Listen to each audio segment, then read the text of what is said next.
Hello! From the Next Reels Film Board, this is Tommy Handsome with an important announcement. The following podcast includes movie audio clips that contain unbleeped profanity. Such profanity may include damn, hell, nuts, McGee, doodle, Captain Fuck, and toot toot, here comes the diarrhea parade. Listening discretion is advised. It's showtime, folks. Enjoy the show. Hello and welcome to the Next Reels Saturday Matinee, our weekly show where the Next Reel team gets together and, we talk about news and reviews and trailers, and we make up weekly list challenges, and we have some games. I am Mandy Kaplan. Good Saturday to you, gentlemen. I have with me Steve Sarmento. Games! Oh, I got quoted in the first minute. Say nothing else. You're done, Steve. Pete, good morning. It's about time I hear the words, "You're done, Steve. Say nothing else." I'm just reading the script you gave me. Hi, Mandy. Hi, guys. How have you all been since we last spoke? What have you been watching and enjoying and entertaining yourselves with? Well, it's Thursday. And as we record this, spoilers out. We record this a little bit before Saturday Matinee, but I just watched Kongzilla. Opened yesterday, HBO Max, and apparently in a theater. And I watched it. That's what I watched. And I have to say, I'm going to say the words. It was better than the last one. Okay. Strong praise. If you saw the last one, you know what I'm talking about. It was better than the last one, which was not. So there you go, Kingsford. It is exactly what's on the tin. It is giant cartoon animals throwing themselves around. And Hong Kong, I'm sorry, you're done. You're done. Wow. The Hong Kong is, Hong Kong's gone. So that's what it was. It was entertaining. I was entertained. We're actually doing a show on it. We're doing a film board. Andy is leading us through the film board forest. We'll be recording that live stream on Saturday night. So Kongzilla, catch it, HBO Max, because it's better than the last. And that is what it's called, Kongzilla, or that's what you're calling it? Not at all. No, it's not at all. I was waiting for you to correct me because I know that you actually enjoy the entire catalog of Kong and Zilla movies. You're looking at me? Oh, because it's April Fool's Day? Yeah, I love them. It's Godzilla versus Kong. And honestly, you have to say, that's not much better than my title for it. No. But it's good. And have you seen it yet, Steve? No. Andy, have you seen it? No. You haven't watched it yet? Steve, No. Class us up, Steve. What have you been watching? I have been trying to catch up on my Oscar nominations, but I have been failing at that. I mean, I've got all the Best Picture nominees except for The Father because I'm not ready to go out into theaters. So I was just lurking around on many streaming services and stumbled across a little series on Showtime called The Loudest Voice about Roger Ailes. It's from 2018 with Russell Crowe. Russell Crowe, yes, that was a good show. I'm just getting into that now. I just finished episode 3 and looking at this cast. And this is one of these things when you cut the cord and you don't have, you're not paying $150 a month to have Showtime, HBO and all that. You miss out on these things. I didn't know this thing existed. I stumbled across it because here's the weird rabbit trail I went down. Several weeks ago, I watched Boss Level, which was a movie. And it had Naomi Watts in it. And we were discussing, where has she been? What has she been up to other than an occasional, part in a David Lynch project? What has this woman been up to? And I saw in her IMDb listing, The Loudest Voice. What is that? And Russell Crowe is in it. So that's how I stumbled across this little gem that I'm spending time on. That and discovering the wonders that is Jacques Tati. Keep it clean. I don't know any of those words. My uncle, which is a brilliant. I mean, this is one of these things when you're, when you discover something that you love and then you realize it's just a ripoff of something that came before it. Love Mr. Bean. Mr. Bean would not exist if it was not for Jacques Tati and his Jacques Tati. Yes. Yeah. So it's just the physical comedy, the silence, all of those things. And so they've got a bunch of his films on the Criterion Channel. So that's my next project, just because in COVID land, you need little bright gems like this in your life to just distract you and give you just pure joy in your heart. And so that's what I got from Mon Uncle, which is hilarious. Or you could be like me and watch Pharaoh versus Alan in its entirety over this week. So how many showers have you had to take? I mean, my gosh. It's brutal. Know. Yeah, I definitely need a palate cleanser. Mm-hmm. Top Chef starts tonight, so that's a good thing. Excellent. But it's this thing is gut-wrenching. Absolutely gut-wrenching. I haven't watched any of it, but I know it's brought up so many issues about the death of her 3 of her 14 children or something like it was Mia Farrow's children? Yeah, and Woody Allen. Didn't they? They don't talk about the deaths of any of her children. Well, I think maybe just the act of this documentary being made has brought about a lot of issues about the deaths of 3 of her children, and so it was a big. It's just. It's bananas. It's particularly bananas. I went to college with Soon Yi. What? Oh, my. Yeah. Yeah. Oh, my. We are 1 degree away from crazy town. We are 1 degree. And I have to tell you, she was introverted, but delightful. Nothing but nice things to say. Lived in my dorm. Wow. Yeah. No, we had class together and yeah. I mean, we weren't close, but, walk to class buddies. Right. Yeah. That's crazy. Yeah, crazy. Delightful. Wouldn't want to speak to, anything that came after because, we never saw Woody on campus. We never saw any of the extended sort of family. But yeah, she was there. That's my whole story. It's not really a very good story beyond the 1 degree thing. We can all revel in that and then move on, I guess. 6. It's a solid 6. All right. That's what we're here for. All right. That's good. That's good. I'll take it. We are also here to talk about things in the pop culture news. I would like to talk about something that I rage against all the time, which is reboots. Are we all burnt out on the reboots? Yes. Or is that just me? No, it's a disease that has just run amok that you shared this article and I thought, oh, please make it stop. It's a plague that's gotten out of hand. It is. It's insidious. It's horrible. It's never gonna stop. No. So as part of our trying to accept it, gentlemen, I sent this article listing a couple dozen reboots, and I want to know which ones you are repulsed by and which ones you're excited for.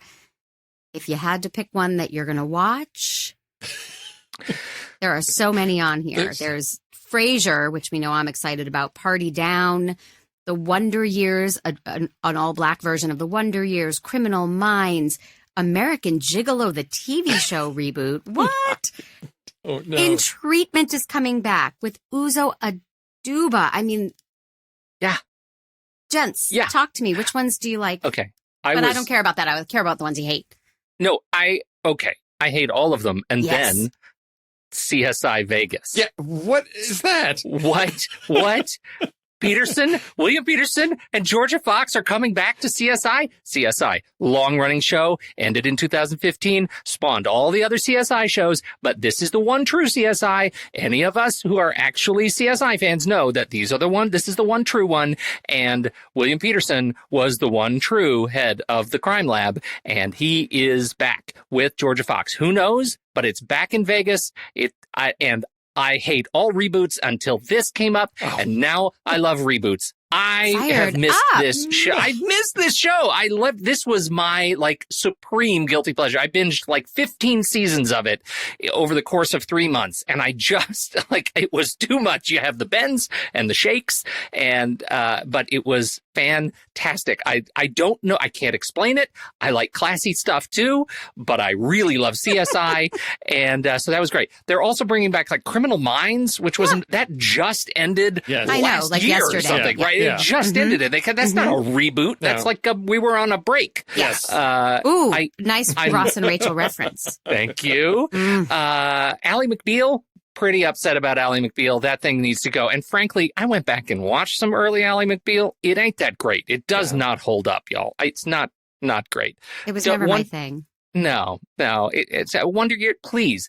I have real challenges with almost all of these. But if Frasier Crane isn't doing a podcast, they've broken it. Yep. Steve, wow. which ones are you excited about? Well said, Pete. None of them. These are all horrible. Here's the thing. I just don't like network TV. And that's so much of this. And then there's the things like In Treatment. Did anybody watch that the first time around? Are they hoping that they're going to fix what was broken and bring it around? I don't know. Maybe it was a huge hit. Half of these things unnecessary, or what was that? Why do we need to do it again? Right. Let's just do something new. I know there's the fear of, well, we've got this existing intellectual property that's worth something, so let's use that rather than risking doing something new. I mean, actually, one show that I am watching on network TV is Debris, which is sort of like a new version of like the X-Files. You've got two agents solving mysteries and all that. And it's okay, but at least it's something new. They didn't reboot the X-Files. They decided to do something else. But so many of these never watched the first time around, no desire to see them the second time around. And it's, Pete, you may be thrilled about CSI. That's one show the abbreviations, JAG, CSI, NCIS, any of those things, never watched any of them, have no desire to see SVU. None of that. You had me at CSI and NCIS. Right, it's really the C's and the S's. It's the alphabet soup. I'm okay with I don't care for. And so why bring them back? I mean, they should have just kept them going. I mean, if you decided to cancel it, then it's done. Don't bother. Well, I guess the one that we're watching The Wonder Years with my family, with my son, and it's just a fantastic show and it holds up beautifully. And if they're going to reboot it with an all-black family, that's a different show because that's going to bring up entirely different issues than the Arnolds had in the 1960s. Right. But if you call it Wonder Years, there's a built-in audience. There's a built-in brand. Right. I guess they feel there's also more confident. A built-in platform to disappoint when it's not the show they expect, right? That show in particular walks a very fine line about, setting expectations by calling it the Wonder Years and not delivering the Wonder Years, delivering something else great, but not the Wonder Years. No. And that is something I would worry about. Doogie Howser, I don't know about that, but I'm surprised actually that you were less enthusiastic about In Treatment. In Treatment was a great show. Gabriel Byrne did some fantastic work in that show. It was a great show. Everybody really great show. And this now includes Joel Kinnaman and Anthony Ramos in that show. That could be really great. I think Joel Kinnaman's career I can't wait to see what happens for him over the next 5 years after For All Mankind. He's just an incredible actor. And of course, Anthony Ramos is in the Heights. So yes, he is. He will be after In Treatment. Yes. I heard that. I didn't know what to say. What could you possibly say? What are you going to do? So we might all be in treatment if this ComiCon controversy doesn't get worked out. Steve, what's going on? What's going on? Mandy, you are such a fantastic performer that you delivered that segue with the intensity of somebody who actually believed it. Because I know Comic-Con's her thing, that she's really, really invested in this and what's going on. Because it is still April Fool's. We could do this all day long. So all the nerds got sad when they canceled the Comic-Con last year, and they decided to bring it back. And for whatever reason, they thought it would be a really good idea. Let's do it in person in San Diego, November 26th through November 28th, which is Friday through Sunday of Thanksgiving weekend. And the response has been, you want me to go where, when? What actor or producer is like, I could spend time with my family that I haven't seen in 2 years, or I could go promote this thing with all these people that may not be wearing masks and all of that stuff. So I'm expecting within the next week or two that there will be a shift to this. Somebody actually suggested, why not do it on Halloween? Because that makes sense. People are dressing up and apparently the convention center is available that weekend. That would make sense. That's not a family holiday. Sure. But the sinister thread that's woven throughout this article at the Hollywood Reporter is, they're talking with, PR reps saying that, so far their clients are refusing to attend, but quote, would likely come around if ordered to do so by a studio. And that's the scary part of putting these people in the position of we're going to order you to go subject yourself to this nonsense and this mess instead of spending time with your family. They are catering to the talent that may be in Europe, because they will have it in San Diego, but apparently they also have some locations in Europe so they can attend virtually from there, I guess. But to me, this still seems like a really bad idea, not a solution to the problem. They're struggling because they tried doing a virtual one in July, and clearly that didn't bring in the money. It's post-COVID solutions. They need to think outside the box, and this was, I think, just a major fumble for the organization. Wow. Agreed. It's hard not to look at that and hear it just like a mean-spirited, like post-COVID commerce grab. Yes. Mm-hmm. That's sad. Well, Pete, while you're sad, you want to tell us more details about Kongzilla, which I know you were excited about because you made up a word and you put an exclamation point on the site.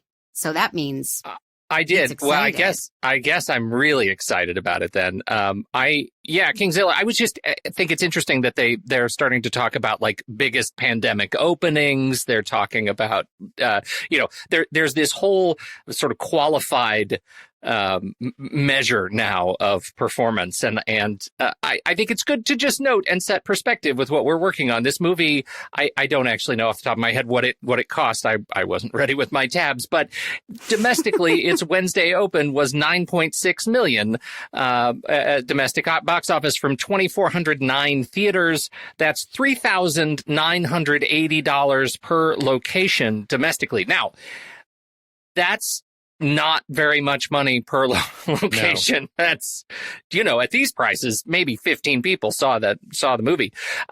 But internationally, it actually did, better. 122 million for those countries that have their COVID on lock and people are going to theaters and things are kind of okay. It's still not great for the blockbuster status of this particular movie. And I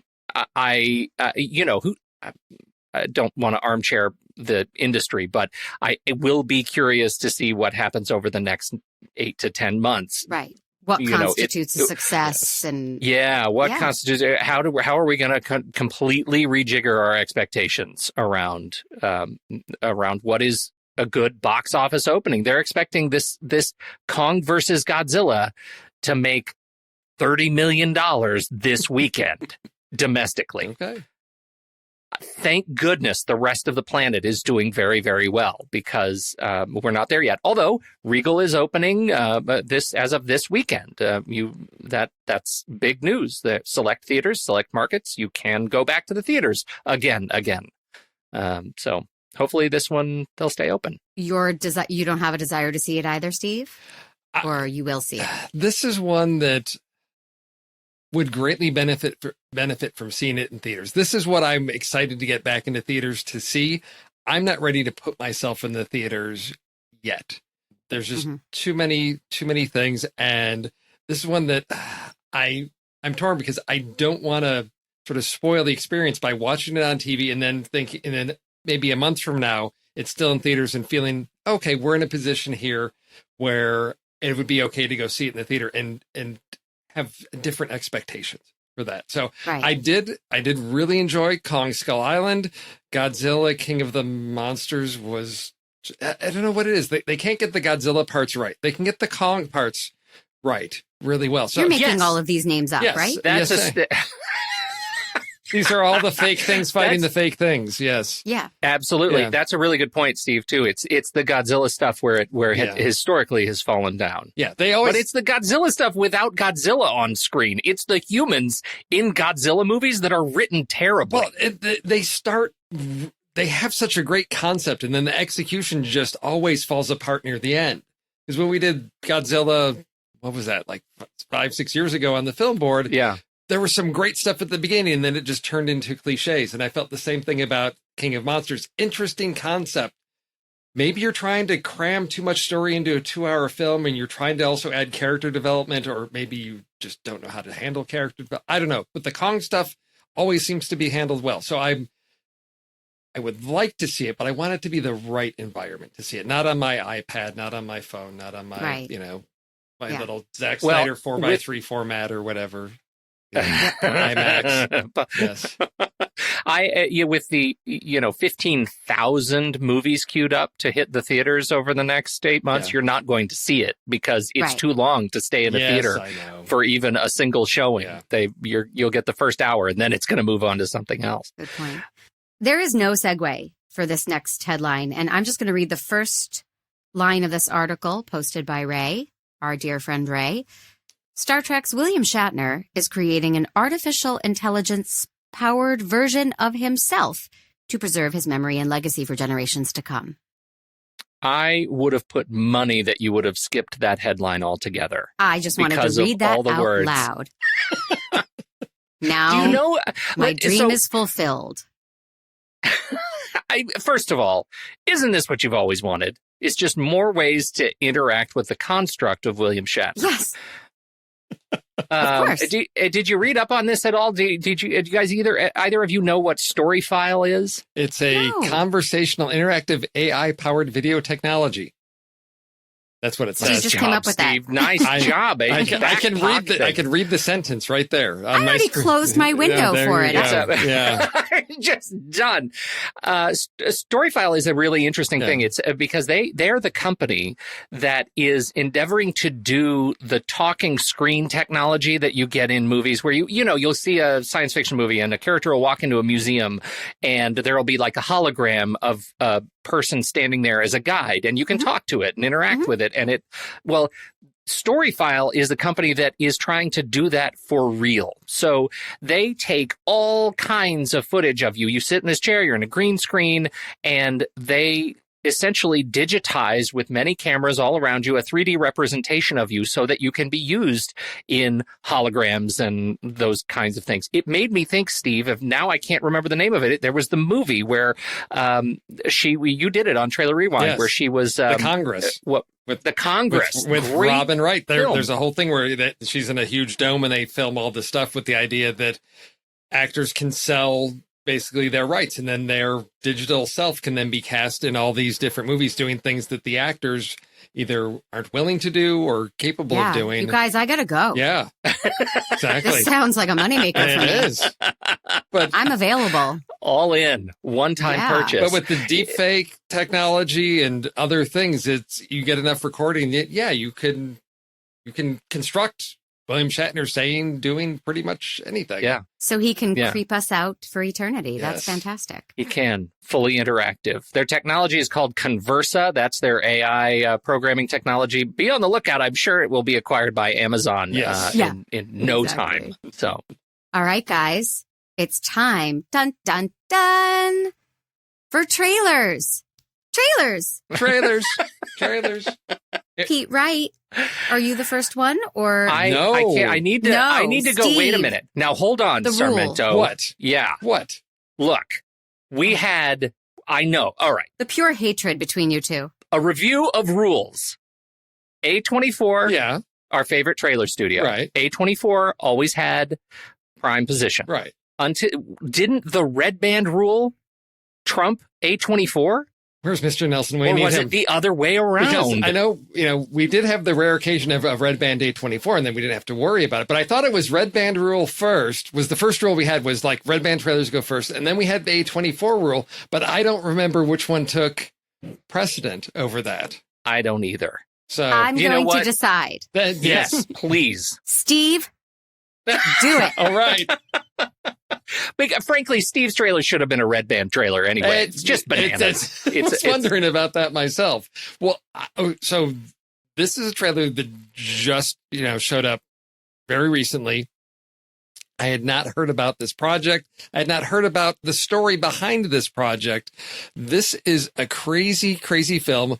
The IMDb summary barely scratches the surface, but it states, a stripper named Zola embarks on a wild road trip to Florida. Okay, that doesn't tell you anything about this. What happened was, way back in 2015, a woman tweeted out, basically, hey, I'm going on this trip with this friend to Florida, and over several hours, 100 and something tweets laid out the story of this crazy weekend that she had with this woman that she met while she was working at Hooters. They were both dancers in a strip club. They end up taking this trip. All of a sudden, she finds out her friend's got a pimp. There's all this craziness that happens, allegedly true. There's an article in Rolling Stone that was written about it. So everybody was talking about this crazy thing, and it's the weirdest thing that happens in, the 21st century, where social media posts can suddenly become movies. And so we've got now a film version of this, directed by, I'm going to butcher this name. I tried watching interviews, so I wouldn't do Janixa. I think it's Janixa Bravo, who is a writer and director on this. But we've got Taylor Page, Riley Keough as our two leads of these women involved in this crazy bonkers weekend. It is coming June 30th. Just watching this trailer, I thought it's been so long since I've seen an A24 trailer. It has that spot of what kind of crazy nonsense is this? I've never seen a movie like this. I've never seen a movie based on tweets before, but somehow they've put together what looks like a really compelling character piece about a woman who just had the most surreal weekend of her life. Hey, last month I went dancing at this cute spot in Florida where my roommate's girl made like 5 G's a night. Because of my we just met yesterday and you're already trying to take whole trips together? Be ready by 2. Hi, bitch! You want to hear a story about how me and this bitch fell out? It's kind of long, but it's full of suspense. You want to go somewhere with me? That's my place. Shut it so bad. Dear Heavenly Father, we are asking you a special prayer today. We asking you to send us niggas. Send us niggas with culture. Send us niggas with good credit. What brings y'all here? We making shmoney. Money, titties. From here on out, watch every move this bitch makes.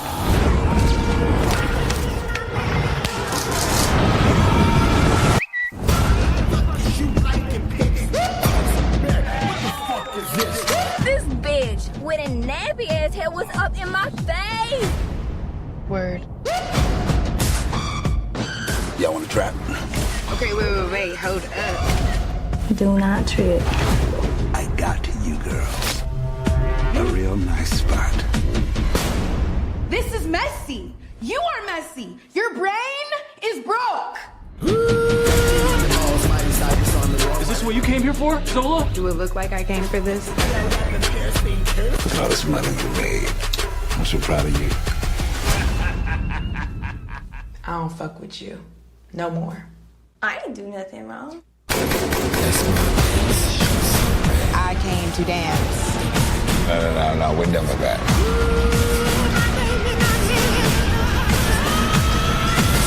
Why you on my Twitter? Why you on my Facebook? Why you on my Tumblr? Why are you DMing me?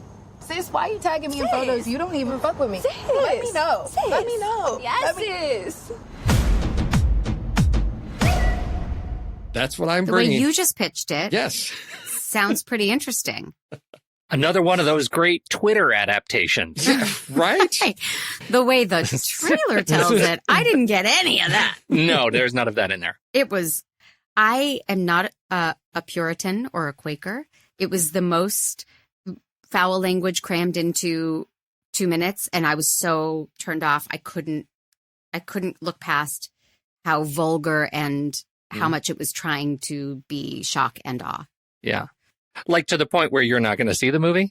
Oh, gosh, no. I I can't listen to people talk like that. The minute people start with like, bitches, I can't. I'm out. I can't. Yeah. I hate it. The only thing that hit me, it took me forever to realize, Riley Keough. Yeah. What? Yeah. What? Yeah. With the, I mean, that woman has some range. Yeah. Because this was not who she was in like Mad Max.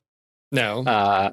Right? Like, this is not American Honey. This is not like looks really interesting in this movie. So for anything, just the performative experience, I want to I just want to watch them interact on screen. I am really curious about this movie, and it looks like a hell of an experience. Like, what a ride! I'll 2 check out of 3 ain't bad. For sure. No, I agree, Mandy. It's very in your face with the subject matter, and it's not comfortable. And reading some of the Rolling Stone story, what I don't know that this will get into it in the film, but I don't know if we can put a note, the link in the show notes.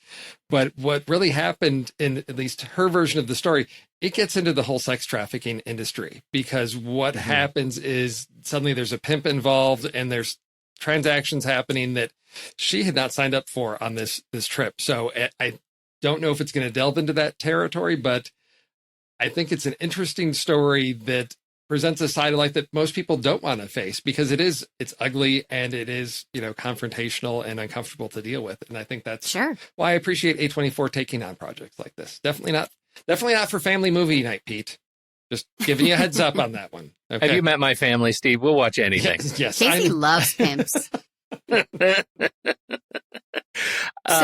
was the other book that was recent Twitter thread that was adapted into a movie? Oh, You Might Be the Killer? You Might Be the Killer. Yes. Yeah. That's more what I expect from Twitter adaptations. I was pleasantly surprised from this. Also, You Might Be the Killer is an awesome conceit. Have you seen the film? Not for me. No? Oh, Mandy. Love the conceit. Yes. You Might Be the Killer is two writers that just started a conversation, and it started with, hey, I think I might be a serial killer, and it's I've got this weird mask that I found, and there's these kids, and there's this funny stuff going on, and it's two writers just back and forth. And they managed to actually construct it into basically sort of a spoof of the whole, teen serial killer slasher type thing. Yes. Gotcha. Super clever. And I just want to get the writers, because they're fantastic Twitter contributors, and I can't remember what their names are. Chuck Wendig and Chuck Wendig. Yep. Chuck and Sam Sykes. Yes, there you go. Sam Sykes, Chuck Wendig, both great on Twitter. This is a very, very funny. It's a really funny Twitter thread that still exists, and you can read the whole thing still as it inspired. I think I want to see the movie, though. Yeah. No? Yeah. Sure. All right. Pete, All right. What trailer did you bring to the table? Not to be confused with Suicide Squad, I present The Suicide Squad. You gotta be kidding me. You're gonna risk the entire mission for a mental defective dressed as a court jester. This coming from a guy that wears a toilet seat on his head. We don't leave one of our own behind. Hopefully Harley's still alive. No funny business, Arnold. These are dangerous people. Team 2 is clear to go. Fire on 3, 2. What are you guys doing?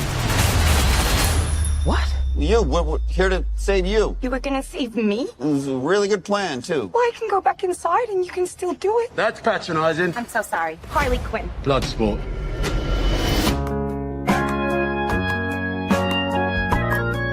You know the deal. Successfully complete the mission, you get 10 years off your sentence.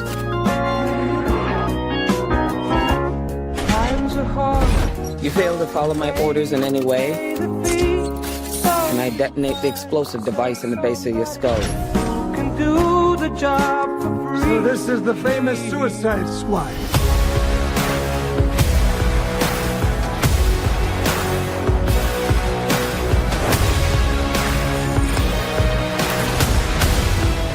Nom?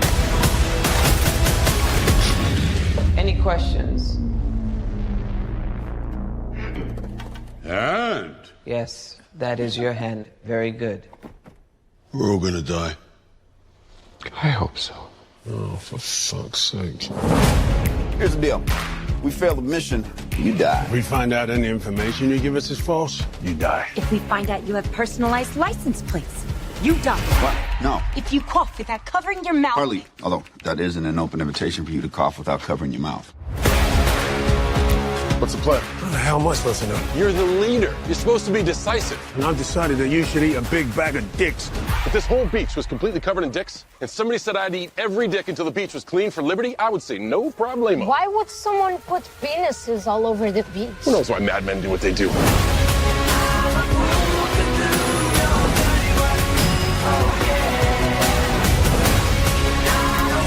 This is suicide. Well, that's kind of our thing.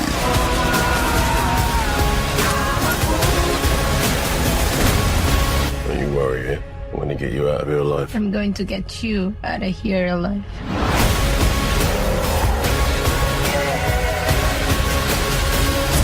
Oh my God! We've got a freaking kaiju up in this shit! Uh-huh. I don't wanna do your... We love the rain. It's like angels are splooching all over us. It is a comic book thing that is about a menagerie of weird supervillains that are brought together to save the world. They're led by, Harley Quinn and the Peacemaker and Bloodsport and all of these names, but mostly it's James Gunn. And this trailer has a remarkably different feel than the other Suicide Squad. This has a unique identity and a personality, and it just feels like a James Gunn film, and I stand relieved at that. I look at this whole movie as an exercise of him writing himself into a corner just as an experiment to see if he can get out of it. And so the trailer was, I thought the trailer was hysterical. This has a wonderful extended cast, big cast, including, John Cena and Idris Elba. And we already mentioned Margot Robbie, Joel Kinnaman. Love Joel Kinnaman. Yep. Sylvester Stallone plays King Shark, animated half-man, half-shark character. David Dastmalchian. Michael Rooker is another changing sides from the Marvel Universe, another James Gunn film. Looking like the Crypt Keeper in this. Sure is. Alice Braga, Viola Davis, Nathan Fillion. His arms fall off a lot. Fantastic. Jai Courtney, Pete Davidson. Peter Capaldi. Can I please just say Peter Capaldi is the thinker? It's just, there's so much chef's kiss, awesome mashup, grab bag of effects and wit. And so I'll take it. I like this kind of stuff. I like this kind of stuff too. Although now we have, I'm wondering, because this trailer hit, there's been lots of buzz about it. Now, Pete, I don't know if you've seen sort of the fallout from this combined with the whole Snyder release of the Snyder cut of Justice League, that now I've seen sprinklings of David Ayer, director of Suicide Squad, talking about his director's cut version and the great movie that he put together. And now whether or not there's enough momentum to get him to release his version of Suicide Squad. So now there's so much Suicide Squad out there. There's so much. There's too much Suicide Squad. That's what happened. Yeah. I think he's too late. I think he's too late with that momentum. Yes. I don't think people would show. I think they're excited about the James Gunn Suicide Squad. This is the one they want to see. I agree, because it's not as dark. It is that James Gunn gore, ridiculous, juvenile humor to a certain extent. Yeah. Yes, and he just runs, embraces that 100%. Yes, as soon as I saw Michael Rooker, I was like, yes, of course, he's in this. It's James Gunn. They work together very well and have for many, many years. Well, and even the bigger question, do you think David Ayer has the same kind of pull that Zack Snyder does? No, I don't. Either with the fans or with the property. I don't think so. Whereas, James Gunn, this is one where this one happened, and I think the only thing that upset fans was working on the Suicide Squad delayed his work on the Guardians of the Galaxy Volume 3.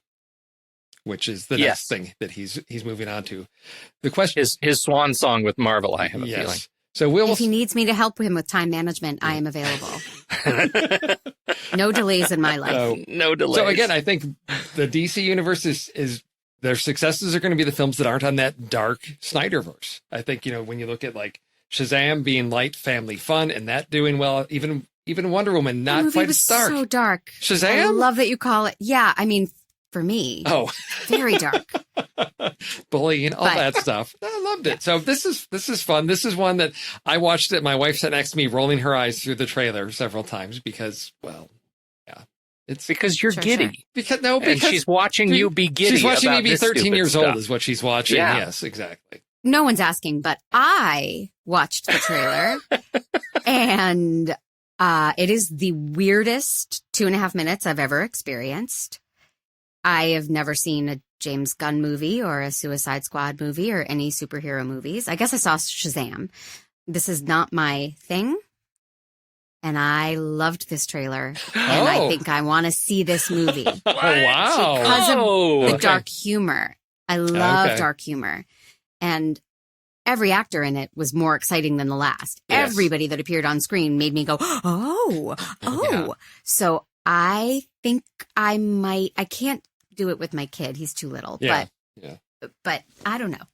But as an actor, I'm hoping to get a thinking... mild summer cold and have a reason to watch this movie. Mild summer cold. Just the sniffles. Yeah. Can't get out of bed. Yeah. I'm going to rent the Suicide Squad.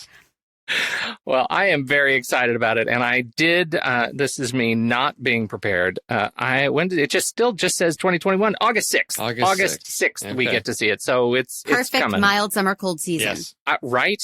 Couldn't have written a better plot myself. All right, what do you got? Well, you know what? It's Easter weekend, Mandy. Did you know that? Mm-hmm. It's April 1st, but it's also Easter weekend. Did that influence your trailer at all, would you say? It did not. It did not? This is a trailer I've been seeing for 2 years, having a kid. Okay. And I have to tell you, I'm so excited to play games, I forgot my trailer. I was ready to start the game. Okay, I'll simmer down. I'll slow my roll, back it up. I picked the inimitable, if that's the right word, Peter Rabbit 2. We are gathered here today to join Bee and Thomas in holy matrimony. You're taking this so well. He's a good man. You hated this guy. We've grown very close. Welcoming a new parent. Not that close. A father. Father? Father? No, you're not my father. Peter! The ring! Right, sorry. Are you the author? It's really the rabbit story. I just wrote it down. Look, Dad, it's Peter Rabbit. Oh, I hate that I'm the face of this. He's a little naughty. What? Are you Peter? That depends who's asking. Peter, stay out of trouble. Told you he has it in for me. He was talking to all of us. I'm talking to you, Peter. Specifically, stay out of trouble. Trouble. If that's who they think I am, maybe I'd be better off without them.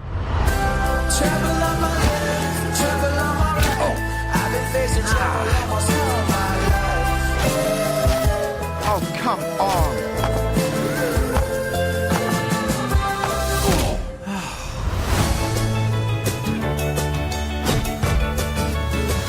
What are you looking at, goody?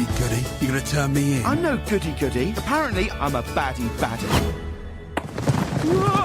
Get out of here! Scram! Baby, I'm no pain. Is your name Peter Rabbit? Yeah. I was best friends with your dad. My name's Barnabas. You're a fierce bad rabbit, just like him. Where are the rabbits? Back in their burrow, snug as a bug in a rug. I'm gonna live forever!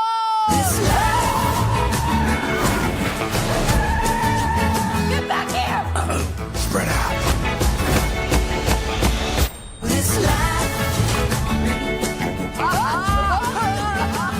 Join them, frolic. Yeah, I can frolic. This is fun. I'm speeding up a little. I'm speeding up quite a bit.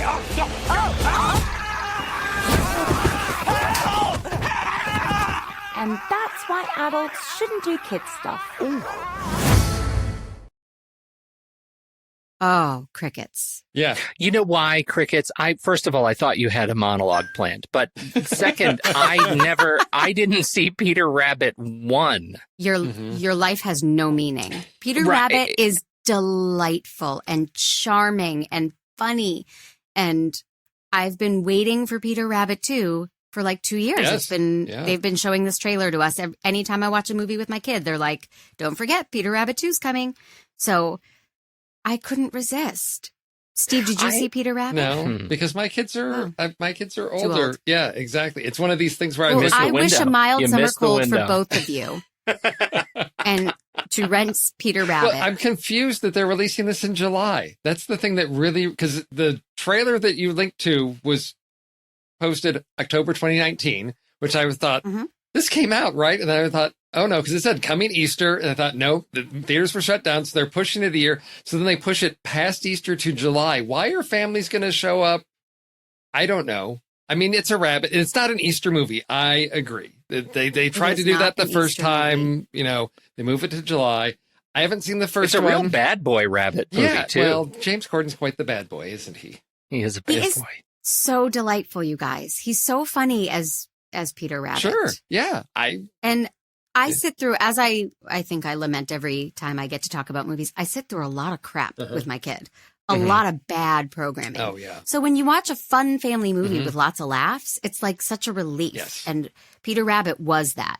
Now, Casey, by the time this thing comes out, he's going to be like 25 years old and like, Mom, get over it. I'm not watching this movie. Right. But I feel like I had that experience with Paddington. Oh, I love those movies. Right? Yeah. That was the kind of experience. We watched that on a family movie night, and it was just perfect. Like they just did it really, really well. I think my problem with Peter Rabbit, like just imagine like growing up as a little kid, and there was a prized, cherished character from your parents' childhood named Mandy Rabbit.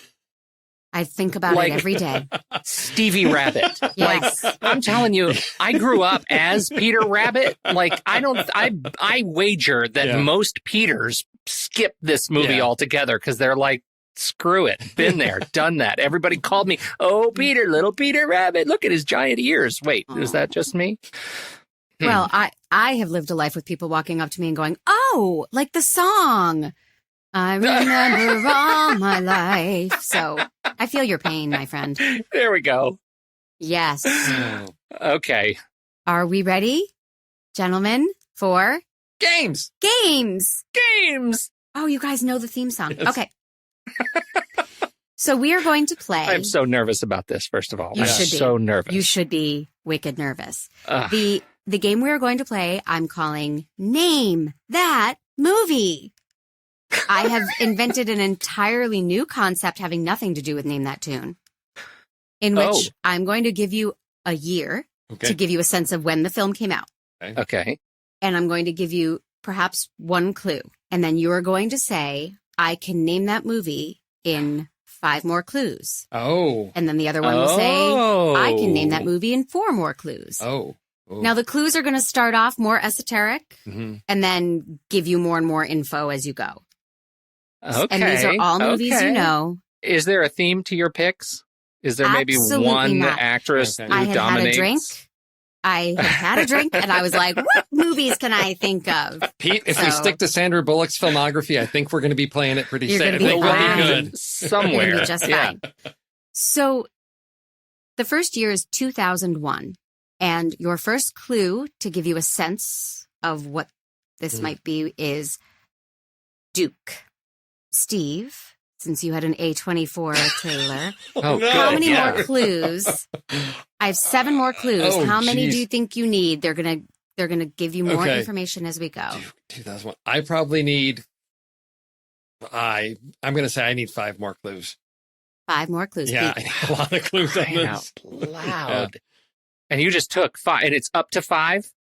So, Steve, now I have to say 4 or less. You have to say 4 or less. You have to say 4 or name that movie. I know it. Yeah. I'm going to have to say 4. That was not enough for me, Duke. 2001. Steve. You know what? It's early on. I want to get a sense of this. Pete, name that movie. Okay, Pete, are you ready? You get your clues. Crud. Okay. First clue is Duke. Yeah. The second clue is courtesan. Would you like another clue? Well, of course I want all 4 clues. The third clue is rehearsals. Okay. And your fourth and final clue, before Steve can steal, is Paris. Courtesan, rehearsals in Paris was in Dangerous Liaisons in 2001? That is not correct. Okay, so that was my last choice. That was it. That was my choice. I just blew it right there. You blew it, Steve. Crap. I'm going to give you one more clue and see if you can get this. Okay. Kidman. Oh, for crying out loud! But really, I was this close. Moulin Rouge. One more clue. It is Moulin Rouge. Yes. Okay. Well, I might not have given you the clue, Kidman. Yeah. I'm figuring all this out as we go. Okay. No, that was good. That was because honestly, yes. I don't think of that as a 2001 movie. I didn't have a sense of time on that one. That was the challenging part for me on that. I don't either. Yeah, I don't Pete either. Doesn't, That's Pete, what I Pete like thinks to that blame movies that on. were released in the late 80s come out in 2001. So that was going to be a huge surprise to me, Steve. I just want you to know. I would have been surprised. I'm just saying. What year would you have thought it was? 80s. Oh, Moulin Rouge? What? No, Moulin Rouge was, I just hadn't gotten there yet. I would have come back around. He just doesn't know in Dangerously. All right, this next one, you got this. You got this. This is 1997. And I'll give you a more leading clue to start you off. 1997 film, Sociopath. That's all of the 90s movies. Right? Yeah. All right. Pete, how many clues do you need? I want to see if I can hose Steve. I'm going to say 4. Oh, jeez. Old. Wow. Old.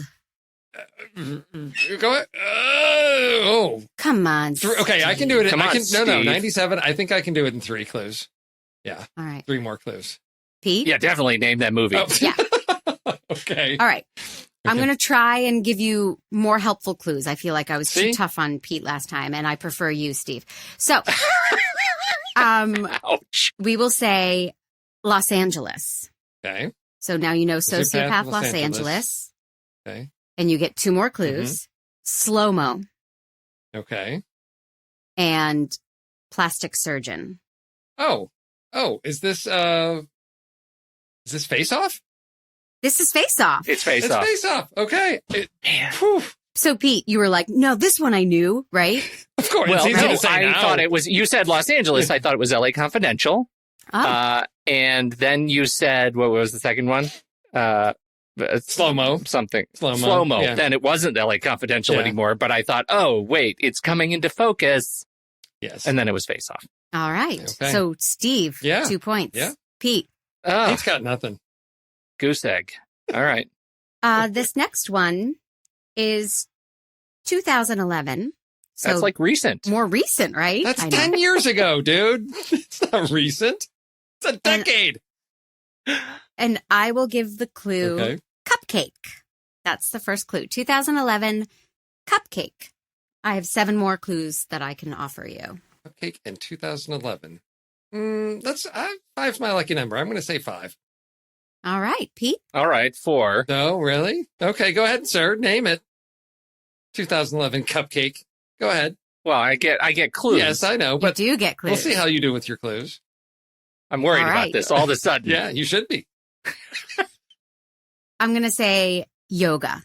Okay. I'm going to say puppies. Yoga puppies. You get 2 more clues, right? Am I keeping track correctly? Yeah. I'm going to say Wilson Phillips. And for your last clue, Brazilian Steakhouse. 2011. The problem that I'm having right now is that you said Cupcake, and I immediately went with Election, which wasn't 2011 It's in the at 90s, dude. but super on brand. And now I can't think of any other movie. Steve, do you think you know it? I think I know it. Well, Pete can take a guess. Was that his guess again? Just throwing out movies from the 90s? Is that his go-to strategy thinking? I don't know. Go ahead. Is it Bridesmaids? It is Bridesmaids. Okay. It was the Wilson Phillips. I don't know why. I've only seen that movie. Wilson Phillips. I've only seen that movie once, maybe twice, but somehow that stood out to me. I don't know why. Okay. Okay. This last one. Well, I'll get a movie in the right year. That's what I'm shooting You're going to for. get this. I know you're going to get this, Pete. I have complete faith in you. All right. This is from 2020. This is a trailer that you just talked about on this show This is tonight. Peter Rabbit. The clues are Peter and Rabbit. I will say 2020, and I will say algorithm. How many more clues do you think you need? I can name that movie. Oh, snap. Oh, okay. He's going to do it. Okay, well, Pete, there you go. do it. Tenet. Yes! Yes! 2020 was my year right I there, know. right? Right? See, there's no questioning which one. So, yeah, I did a bunch more, but this was No, come on, probably give more Steve fun. one more, because I feel bad for More him. fun for me than you guys. One more?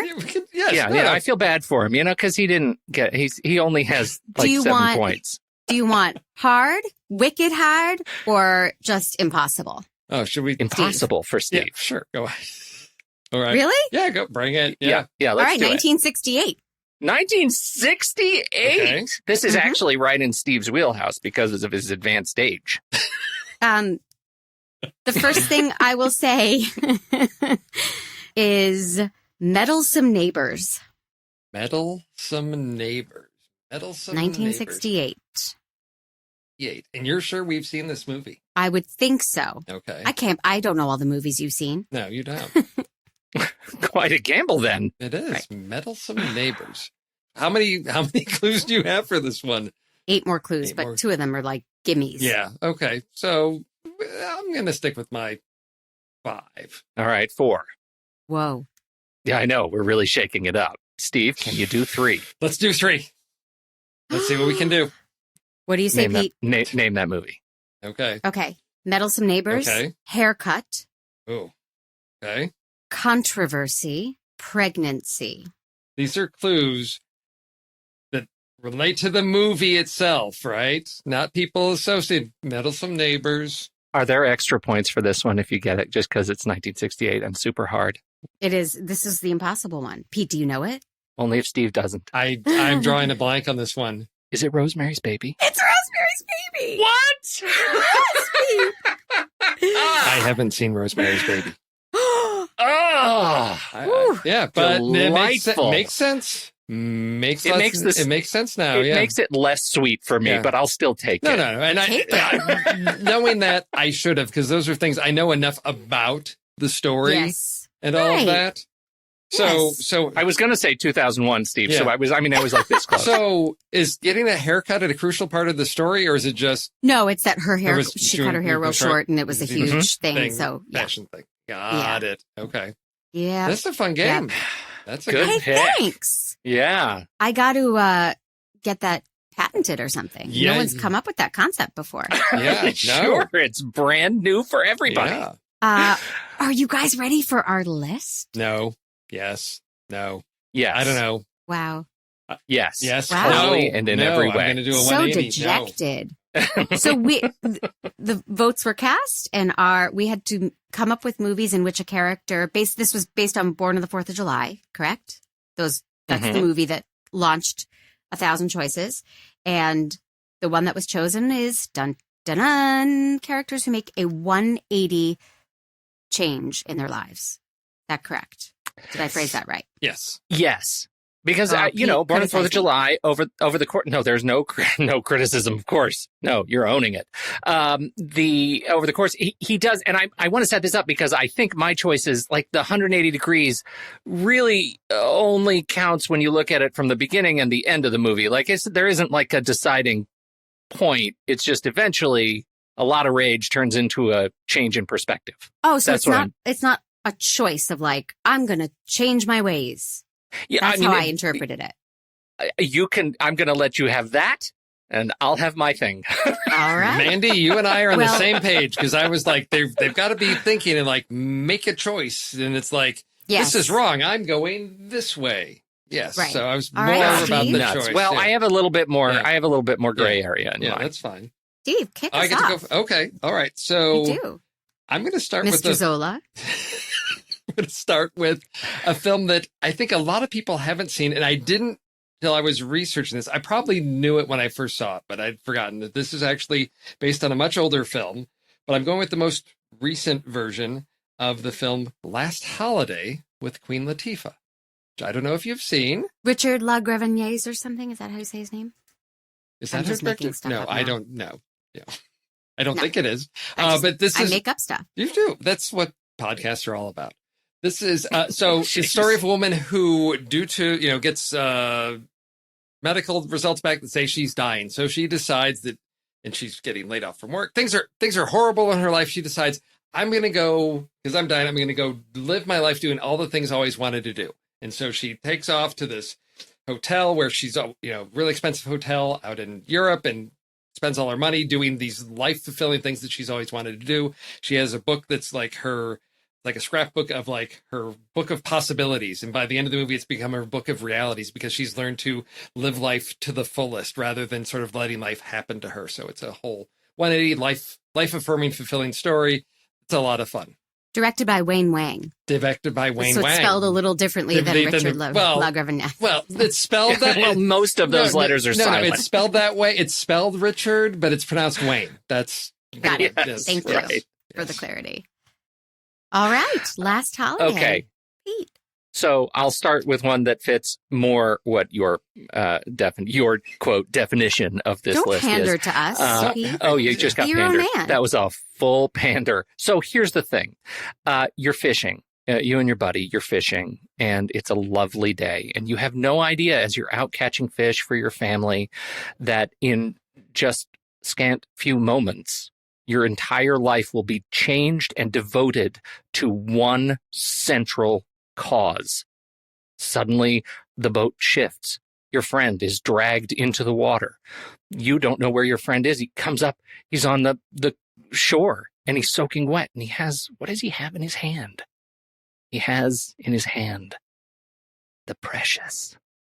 You were Sméagol, but you become Gollum, devoted to the One Ring.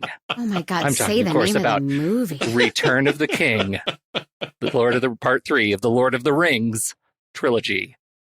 Talk about a turn! Am I right? Yeah. Why do I have a feeling it's Mandy's in the same camp as Tommy with you just made up a bunch of weird pronouns, proper nouns that just make no sense to her. I did. Yes. Yeah. No, it's good. I know Gollum. Okay. I've heard tale. Yes. I don't know him personally. Sméagol, look what I've got. It's the ring. Precious.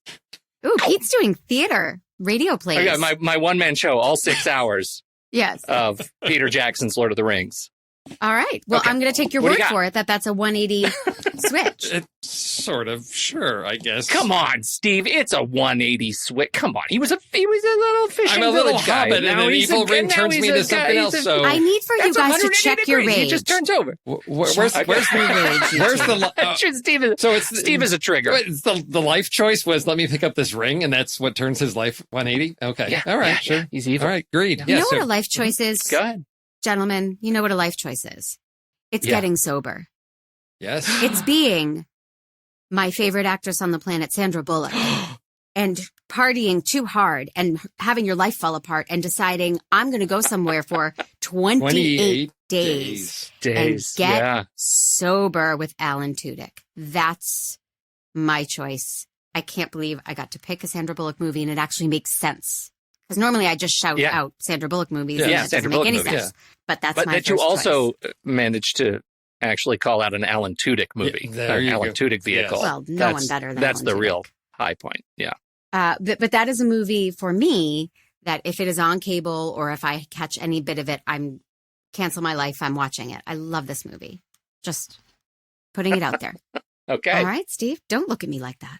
Okay. Well, so now we have to do the whole thing where like I'm going to tell the story of this person's life and the big life change that happened from. I'm so sorry that we're putting this all upon your shoulders. So then I've got to do accents and voices with it and a whole one-man show of like. You know what, Steve? Just move your mouth and we'll have Tommy dub in your voice. Yeah.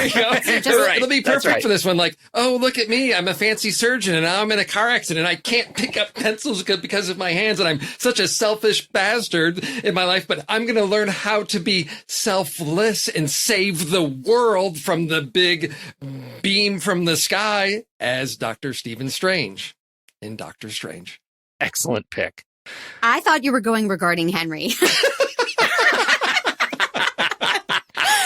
I am so not a superhero. I was like, oh, he's going to say regarding Henry with the dog. Okay. No, I would have mentioned more crackers if I was doing that, Ritz. Yes. Okay. My second pick is a movie that I I feel like I should get a twofer on this one. It's a movie that I have only seen once. I have zero interest in seeing it again. It's a very powerful experience in which, there's a brother goes to his brother and says, hey, there's some guys in there messing with my car or messing with out front. And the brother takes a gun and kills those guys and then goes to jail because he was a neo-Nazi. Was he a neo-Nazi? And did he stomp people's heads on the curb and stuff? Stop talking. We don't talk about it. And then over the course of the movie, both of them completely change perspectives, and Edward Norton and Edward Furlong in American History X. Almost said almost. That would have been a dodge. No. I would love to see American History X. That was Henry James almost. Yeah, that would have been a stunning turn. That was a tough movie to watch, but both of those characters have big life changes right there in American History X. Legit. Yes. My next one is very similar. Jennifer Garner has a big life change in a movie that we talked about on Mandemic Mondays that has recently been shown on Netflix called Yes Day. Yes Day. She is a mother overwhelmed by how much she's saying no to her children. And she decides, I'm going to change my ways. We're going to have a day where I grant them every wish. And it loosens her up for the better and makes the kids realize they do, in fact, need boundaries.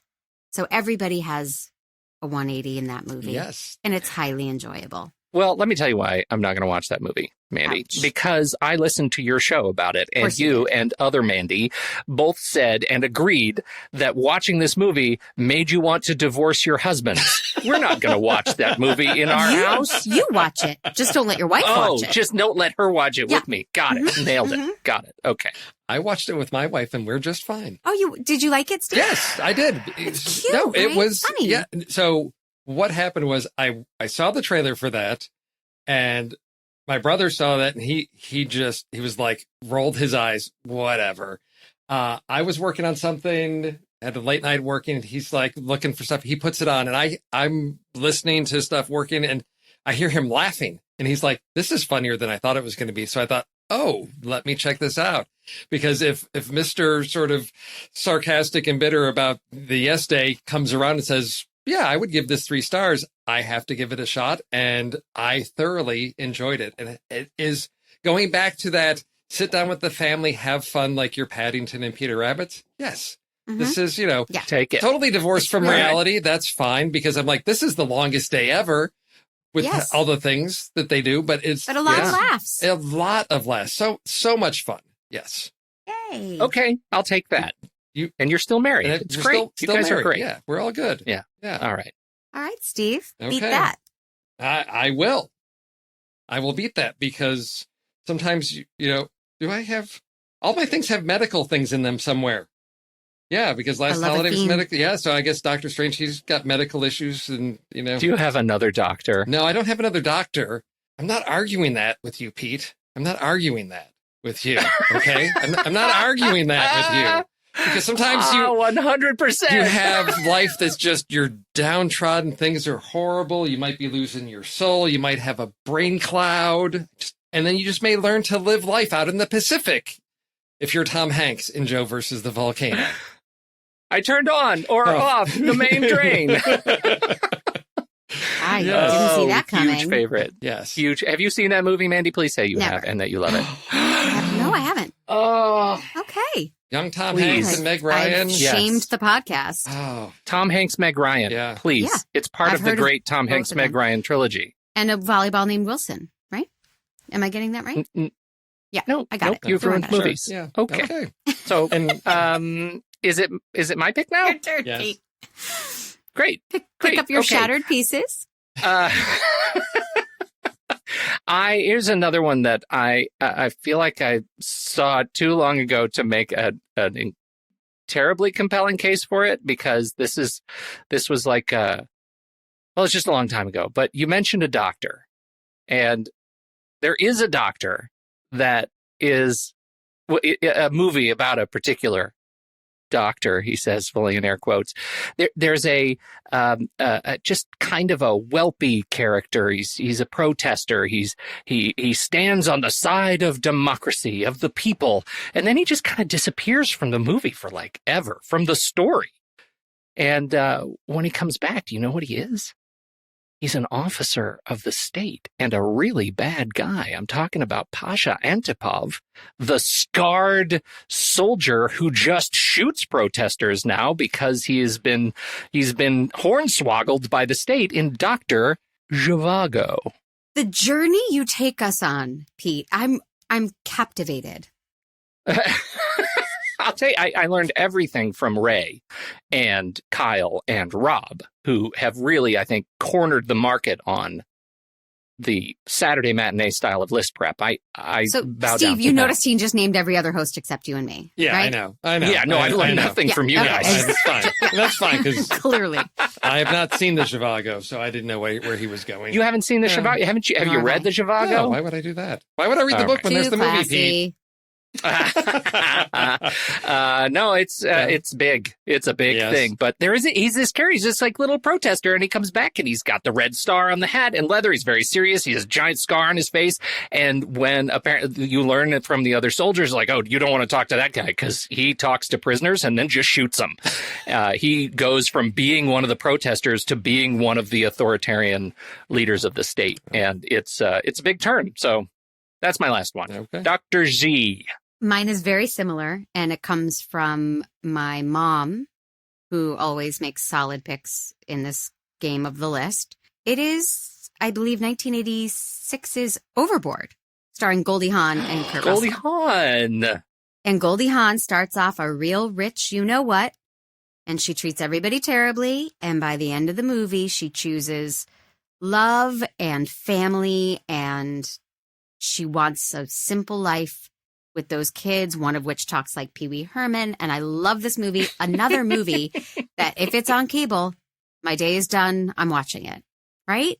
Overboard. Outstanding. Overboard. It's a classic. I think I saw it Steve's once. have you seen it? I may have seen it once. I don't. It's what my wife said. Overboard. I'm like, I don't remember. I think I've seen it. The problem is I get Overboard and Captain Ron because is that both Goldie Hawn and Kurt Russell in both of those? I can't remember. There's boats involved. Yeah, I think you're right. That is Kurt Russell. Kurt Russell, okay. but it's not. But Goldie Hawn. But then he's in Overboard, right? So I don't know. Kurt Russell on boats, and I just glaze over. Did anybody have any alts worth mentioning? Oh, you qualified it. I have alts, but I don't know if they're worth mentioning. I do have one. Go ahead. I have only one, and that is, what are you going to do? Every time you get out, every time you try to get out, they pull you back in. Pull you back. I thought of it too. They do. Oh, Corleone. Oh, okay. Godfather. Why didn't you use it? Because that's a good one, right? That's kind of a classic. It takes the three arcs, the three movies to and it's not get as there. Important and life-changing as Overboard. Right. I had to make a real gut call there. Noted. Right. Yes. Yeah. No. You Steve, made the right did you have choice. any? The only one I had, alts? because I was trying to focus on somebody's making a choice to turn their life around. And this one sort of on the fringe of that, because when you have amnesia and you discover your past experience, is that really a choice? I don't know, but going from, suburban housewife to like trained assassin and Long Kiss Goodnight is Gina Davis making that sort of 180. Was the only other thing I had. That sounds good. That's a good one. The first thing that occurred to me, it's a real 180, but then I put it in the old coda and saw that it had been chosen very recently, I feel, but Tootsie. Oh, yeah. Because he definitely makes a big life change. He makes a choice. Yes, he big does. 180. We, speaking of Gina Davis, we just recorded our episode on Thelma and Louise, which is another one where, do they really make the choice? No, it's men making choices for them in that movie, isn't it? Thank you, Steve. See, you get it. Then they rob a bunch of stuff. Yeah, they do. Blow up that tanker. Yeah, they do. I don't know. Yeah, it doesn't quite fit, but recent. All right, so there are our choices for our list, and now we get to pick what list will torture next week's hosts, and these are based on the film I Shot Andy Warhol. We moved on to Mary Harron, fantastic Canadian director, and this was her directorial debut. I Shot Andy Warhol. Lily Taylor is in this one, and it's kind of bonkers. It tells the true story of the woman who she was a radical feminist, and she shot Andy Warhol twice. And if you didn't know that Andy Warhol was shot, you probably grew up with me. I didn't know that either. I didn't know that either. Yeah. Nope. Didn't know that. He was shot, but he lived from that shooting. And so, so you have seen the film. I have seen the film. Film. It is, something else. Okay. Any ideas of what list you want to force? Well, I assume, Mandy, that not a leading question, but you haven't seen I Shot Andy Warhol. Correct. Okay. I thought it was an Oliver Stone film. I know nothing. Yeah, noted. Right.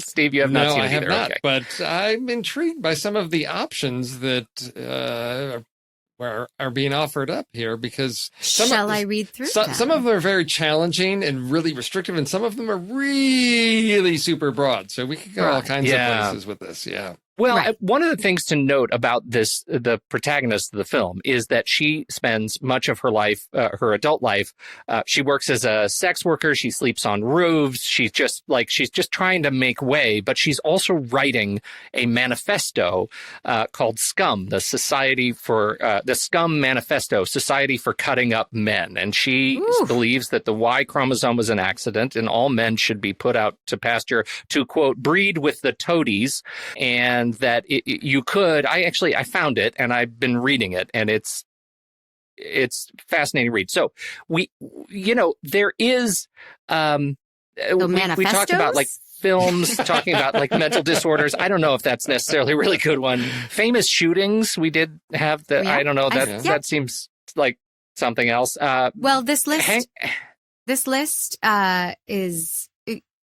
I think most of them are quite broad. Famous shootings, mental disorders, as you said, hanging out with the in crowd is just, that could turn into a bunch of teen movies. Yeah.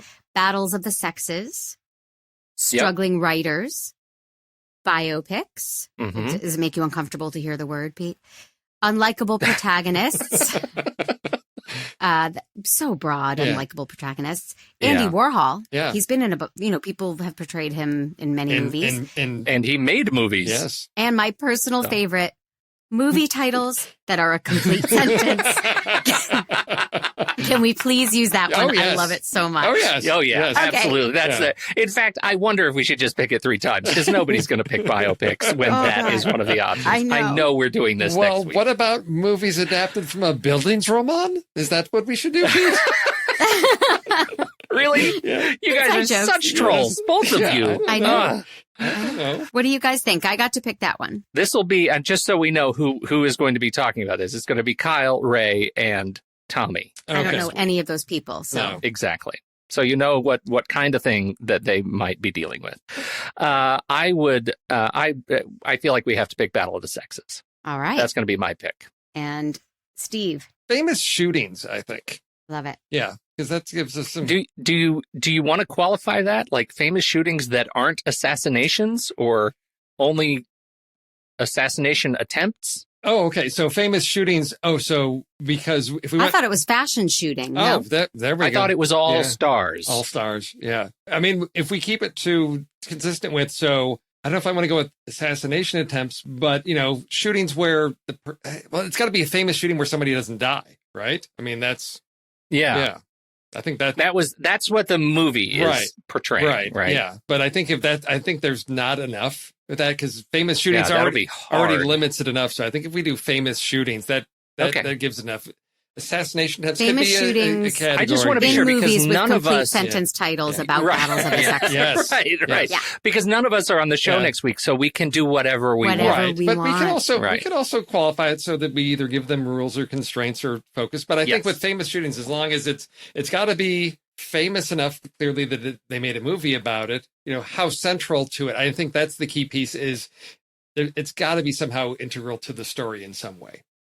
That's I think the key piece to the famous shootings. All right. It's not just like, these stormtroopers, they shot this guy and, they made a movie about it. It's like, no, that's Star Wars does not count as famous shootings. Sorry. Okay. So should I put that in the list and not Star Wars, you leaps?